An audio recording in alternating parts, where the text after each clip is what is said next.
সুপ্ৰভাত সকলোকে নমস্কাৰ জনাইছোঁ স্বাগতম জনাইছোঁ মোৰ দীপনয়না চেনেলৰ অন্য এটি ভিডিঅ'লৈ আজি ৰাতিপুৱা ওলাইছোঁ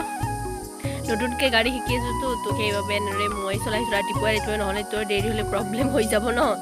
ভয় লাগে ৰাস্তাত ইমানবোৰ গাড়ী এতিয়া শিকিছোঁহে মাত্ৰ সেইবাবে ৰাতিপুৱা গাড়ী শিকাও হ'ল আৰু এটাহে লৈ যোৱাও হ'ল তেনেকৈ ওলাইছোঁ আজি ৰাতিপুৱাই ৰাতিপুৱাৰ পৰিৱেশটো কিমান মোহনীয়া আজিকালি জানেনে ইমান ৰাতিপুৱা 4:30 নবজাতেই মানে সূৰ্য উদয় হৈ যায় ইমান চোকা ৰ'দ বাপৰে কি যে হ'ব নহয় পৃথিৱীৰ অৱস্থা তো যিয়ে নহওক বাৰু ওলালোঁ আমি এঠাইলৈ এয়া মন্দিৰলৈ আহিছোঁ এয়া পদ্মা দেৱীৰ মন্দিৰলৈ আহিছোঁ মা পদ্মা থান তালৈ আহিছোঁ তালৈ গৈ বন্তি জ্বলাই দিলোঁ গাড়ী চলোৱাও হ'ল লগতে মন্দিৰলৈকেও হ'ল তেনেকৈ আহিলোঁ এপাক আৰু এয়া পূজা পাতল হৈ গ'ল পূজা পাতল কৰি এয়া অকণমান তাৰ চাৰিওফালৰ পৰিৱেশটো এনেদৰে আপোনালোকক দেখুৱাই দিলোঁ এয়া মা পদ্মা দেৱীৰ মন্দিৰৰ ভিতৰত আহিছোঁ এইখিনি ভিতৰ ভাগ হয় ইয়াতে দুৰ্গা পূজা অনুষ্ঠিত কৰা হয় আৰু ভিন্ন ধৰণৰ পূজা পাতে তথাপিও আমি বিশেষকৈ ইয়াত দুৰ্গা পূজাত মানে যোৱাই হয় এয়া পদ্মা দেৱীৰ মানে ওচৰতে থকা এইটো পুখুৰী হয় এই পুখুৰীটোত ডাঙৰ ডাঙৰ মাছ কাছ আছে ইয়াত মানে জনশ্ৰুতি মতে গম পোৱা যায় যে মানে এই পুখুৰীটোত আগতে হেনো ৰূপৰ বাচন নাৱত আহিছিলে কিবা অনুষ্ঠান পাতিলে তামোল পাণ দি এনেদৰে মানে ভগৱানক প্ৰাৰ্থনা জনালে তাৰ পৰাই মানে বাচন উঠি আহিছিলে কিন্তু কিবা কাৰণত চোৱা লাগি তেতিয়াৰ পৰা মানে কিবা কাৰণত চোৱা লাগিল বুলি শুনা পোৱা মতে দেই চোৱা লাগিল সেইবাবে তাৰ পৰা মন্দিৰৰ পৰা এতিয়া তেনেদৰে বাচনবোৰ উঠি নাই আৰু তেতিয়া মানে বাচনবোৰ ইমান ধুনীয়া লাগিলে পৰিৱেশটো বাচনবোৰ ধুনীয়াকৈ নাৱৰ হাৰত উঠি আহে তাৰপিছত পূজা মানে অনুষ্ঠান ভালদৰে শেষ হোৱাৰ পিছত আকৌ এনেদৰে মানে নাওখনত দি দিয়ে আকৌ সেৱা জনায় গোটেইখিনি বাচন ধুনীয়াকৈ উঠাই দিয়ে এটা সেৱা জনায় তাৰপিছত আকৌ নাওখন নিজে ডুব যায় ইমান ধুনীয়া লগা আছিলে এটা মানে মাহাত্ম্য থকা এটা মন্দিৰ আৰু যিয়ে নহওক আমি প্ৰত্যেক বছৰে এবাৰ দুৰ্গা পূজাত যোৱাই হয় কিন্তু এইবাৰ এনেই হঠাৎকৈ গৈ আহিলোঁ আৰু এইটো মন্দিৰৰ মানে পুখুৰীলৈ আহিবলৈ এনেদৰে আহিলোঁ ময়ো তাৰ ওচৰত গৈ সেই ৰাতিপুৱাই কিন্তু মানে আচলতে ৰাতিপুৱাই গ'লেও যদি আমি মুড়ি লৈ গ'লোঁ সেই ভালদৰে বেছি ভালকৈ দেখাব লাগে কিন্তু তথাপিও এটা ডাঙৰ মাছ দেখিলোঁ বাৰু কিন্তু ভিডিঅ' কৰাহে নহ'ল আৰু সেইটো পানীত থকা মাছটোতো ইমান পটককৈ দেখিবও নোৱাৰে ধৰিবও নোৱাৰে তো সেইবাবে আৰু সেইটো ভিডিঅ' কৰি নাথাকিলোঁ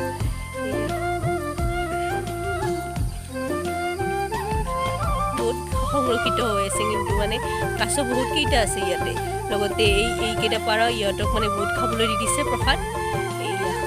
এই পাৰকেইটা ইয়াতে এৰি দিয়া হয় লগতে ইয়াতে এটা বস্তু দেখি ধৰিব পাৰিছেনে এটা শহাপহু আছে মানে আছিলে শহাপহু আৰু বোলে কিন্তু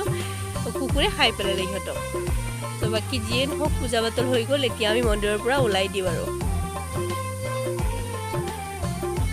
ৰাতিপুৱা দৰ্শন কৰি কিবা এটা মনটো মানে ভাল লাগে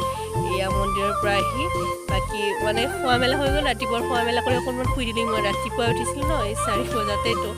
অকণমান ফ্ৰেছ হৈ এতিয়া আকৌ দুপৰীয়া খানাৰ কাৰণে লাগি গৈছোঁ এইফালে এনেদৰে চমাহখিনি কাটি লৈছোঁ লগতে এনেদৰে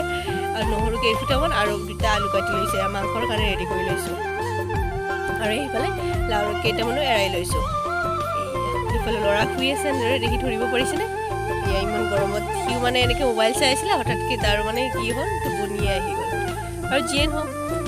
বলকচোন আজি এতিয়া আৰু কি কৰোঁ দেখাই থাকোঁ আপোনালোকক গৰমে সকলোকে কি মানে দহি পেলাইছে বুলি ক'ব লাগিব সকলোক ভাগৰুৱা কৰি পেলাইছে ইমান ৰ'দ যিয়ে নহওক এতিয়াতো আমৰ বতৰ ন গৰম যিয়ে নহওক আমটো খাবই লাগিব আম কাটি খাবলৈ লৈ লৈছোঁ আমটো একচুৱেলি অকণমান পকা নিচিনা হৈছে হ'লেও কিন্তু মানে ইমান টেঙা পকিলেও টেঙা সেইবাবে এনেদৰে নিমখ জলকীয়া সানি খাব লৈছোঁ আম খোৱাৰ বতৰ এতিয়া এনেদৰে এতিয়া দুপৰীয়া ভাগত আমটোকে খাই দিওঁ লগতে ইফালে এনেদৰে কেৰাহী এখনত মাংসৰ বাবে বিলাহী কাজু লগতে ইয়াতে আদা নহৰু পিঁয়াজ 4টা এইখিনি এনেদৰে অকণমান ভাজি লৈছোঁ এইখিনি এতিয়া গ্ৰাইণ্ডাৰত পিচি ল'ম লগতে আলু কেইপিচমানো এনেদৰে মানে 2টা যে আলু কাটি লৈছোঁ সেই 2টা আলু এনেদৰে সৰু কাটি লৈ এইখিনি অকণমান ফ্ৰাই কৰি লৈছোঁ এইখিনি মিক্সিত মাৰ ঘৰটো মিক্সিটো প্ৰব্লেম হৈ আছে ন তো সেইবাবে এনেদৰে পিচিবলৈ লৈ গৈছোঁ পিচি লৈ আহোঁ বলকচোন